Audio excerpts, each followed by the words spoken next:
Hello world, this is Daniel from Nerds with Academy, and today I'm going to be discussing The Forever War by Joe Haldeman. So The Forever War is a military science fiction book, and it was originally published at least, in 1974, and it has won a bunch of science fiction awards, including the Hugo, the Nebula, and the Locus Awards. Oh, also minor spoilers ahead, because I'm going to be discussing some of the plot and so forth. So, The Forever War is a military science fiction story that follows William Mandela. William Mandela is a very, very bright, intelligent young man, and he gets drafted into the military from a conscription act. And he essentially goes out and fights this alien species called the Taurans. And really the story follows him as he goes on several tours of duty that go from basically further and further away from Earth. Humans have discovered this ability to travel through space through these phenomena called collapsars, and they essentially act as jump points. However, although jumping is instantaneous, there is a huge amount of time that it takes to get to the different jump points. And so this introduces time dilation, and this is a really, really important point of the story. The ships were always accompanied by an automated probe that followed a couple of million miles behind. We knew about the portal planets, little bits of flotsam that whirled around the collapsars. The purpose of the drone was to come back and tell us in the event that a ship had smacked into a portal planet at 0.999 of the speed of light. That particular catastrophe never happened, but one day a drone limped back alone. Its data were analyzed, and it turned out that the colonist ship had been pursued by another vessel and destroyed. This happened near Aldebaran in the constellation Taurus, but since Aldebaran is a little hard to handle, they named the enemy Tauran. Colonizing vessels thenceforth went out protected by an armed guard.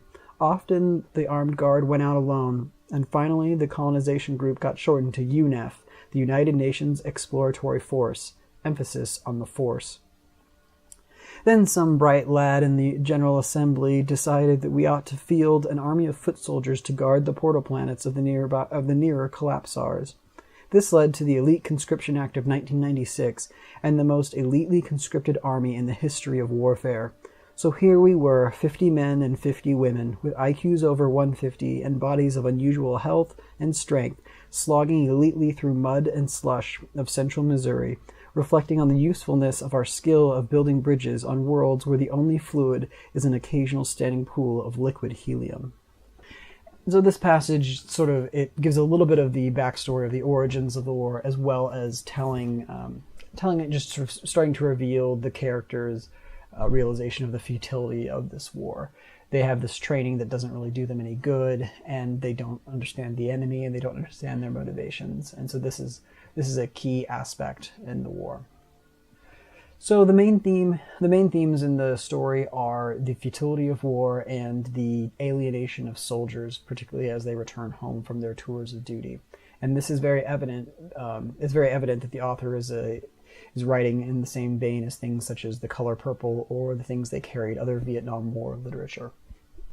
One of the things that highlights the futility of the war is the fact that there doesn't seem to be any end in sight, even from the beginning. The humans, they've only mapped a few of these collapsars, these jump points, before they found the Taurans, and they really don't know the extent of the Tauran Empire. And so it could be potentially that there are 5 planets, it could be that there are 50.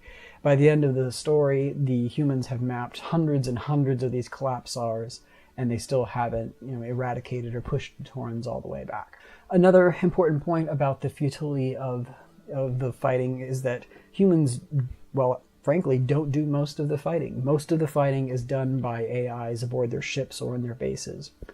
And so the reason for this is that the speed at which warfare has advanced to is just so fast that humans and reaction time is just too prohibitive.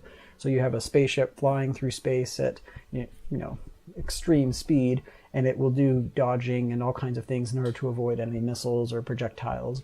And it's just a human pilot could not do that, even if they're Joker or Wash. It doesn't matter. They couldn't do it.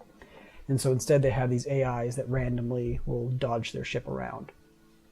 And while they're doing this, all of the humans on board are in these sort of stasis tanks that allow their bodies to withstand the enormous G-forces of the shifting of the ship. And so that most of the humans don't do anything. It's almost all automated. So when the story first starts, the humans, Mandela's group, they win a crushing victory against the aliens on some planet or another. I don't recall what the name of it is. And they do this partially because they have each of their soldiers wears this power armor. It's very similar to something like Starship Troopers, if you've read the book, not really like the movie of questionable quality. Or if you are familiar with the Warhammer 40,000 universe, it's a little bit like the Space Marine power armor. So this is a set of material that protects them from not only the elements, but it also gives them intelligence information. It gives them different view modes, and it gives them augmented strength. And so that allows them to carry these big, huge weapons. And so this first victory on the ground is just an absolute crushing victory for the humans.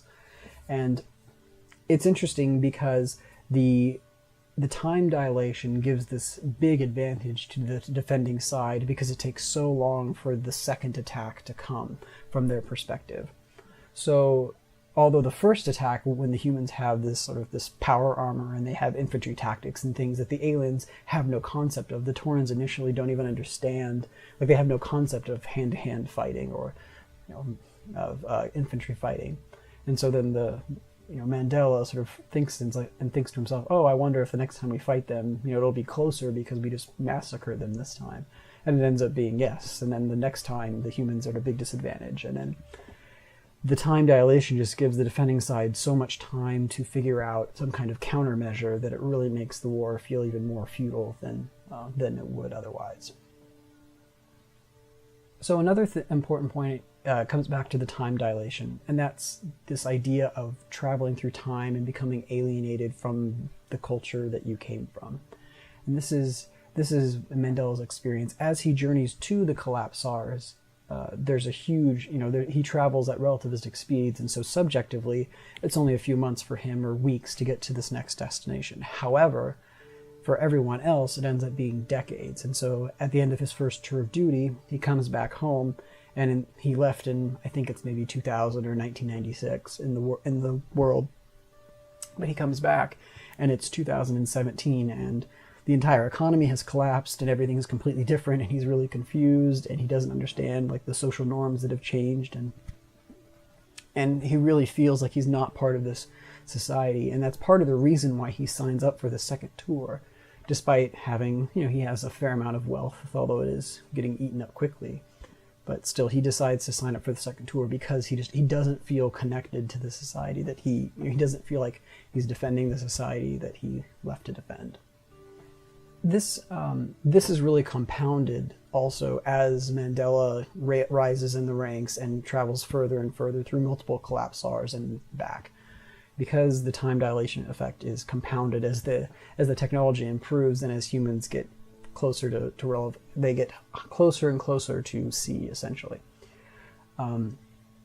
Until by the end, Mandela, he goes off on this tour of duty and comes back, and it's hundreds and hundreds of years later, and society has just changed so much he can't understand it, and everyone's accents are really funny, and he has trouble interacting with people. And so that's a really an important theme, is that the author uses time dilation as this great metaphor for showing how someone can become alienated from their own culture. So if you're looking for something about battles, this may not necessarily be your thing. But if you're looking for just a really solid war novel, I think that Forever War is pretty great. It's relatively short; it's only a few hundred pages, and it's very accessible. I thought it was a pretty great read and nice and fast, and I thought it went really well. So I enjoyed it a lot, and yeah, I think it touches on a number of pertinent topics, and I think it's well deserving of the awards that it has. So this is my first book review in a series of book reviews. I have an entire shelf of books that has all kinds of cool stuff on it. A lot of them are related specifically to games or science fiction or fantasy. Those are genres that I tend to read. And so if you have any requests of things that I should read or comments about the structure of the reviews, more than happy to field those.